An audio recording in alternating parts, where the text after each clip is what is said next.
Daoulaz a Tregondon. Mais au pevar plus var nugen. 40. Pevar bloaz a hanter kant. Pevar a Tregondon. Pembo a Tregondon. 43. Trimgen. J'ai 27 ans.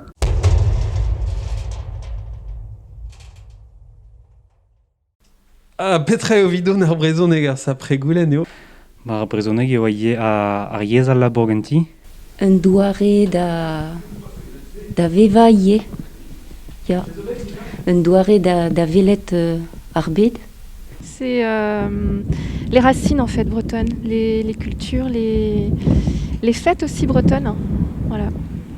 Brezhoneg a zo ar yez eskem. Ar yez mezo tiski brezhoneg. Va yez ar vro. Yes, meus desket pe an bihan. C'est la langue maternelle de ma maman. Donc j'ai entendu parler breton toute mon enfance. Ar grichou, ar pez an meus desket gant vazud. La langue qu'utilisaient mes grands-parents.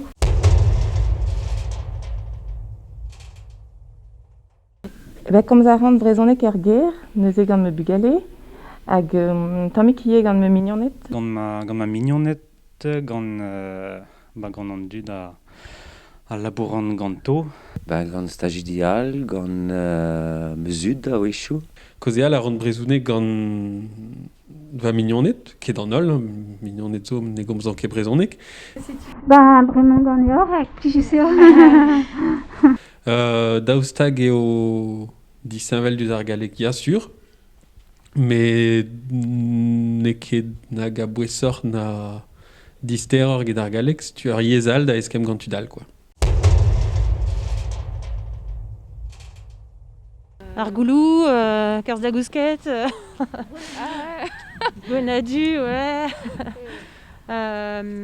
Terchkidili, enfin après tous les mots qu'on utilise finalement un peu comme les bretonismes là d'Hervé. Non, c'était mince, comment il s'appelle? J'ai oublié. Où on utilise finalement dans la langue de tous les jours, comme on dit les picous, les picoupenes, enfin. Kenavo. Pistrac, strakel. C'est vraiment le langage qu'utilisent plutôt les grands-parents.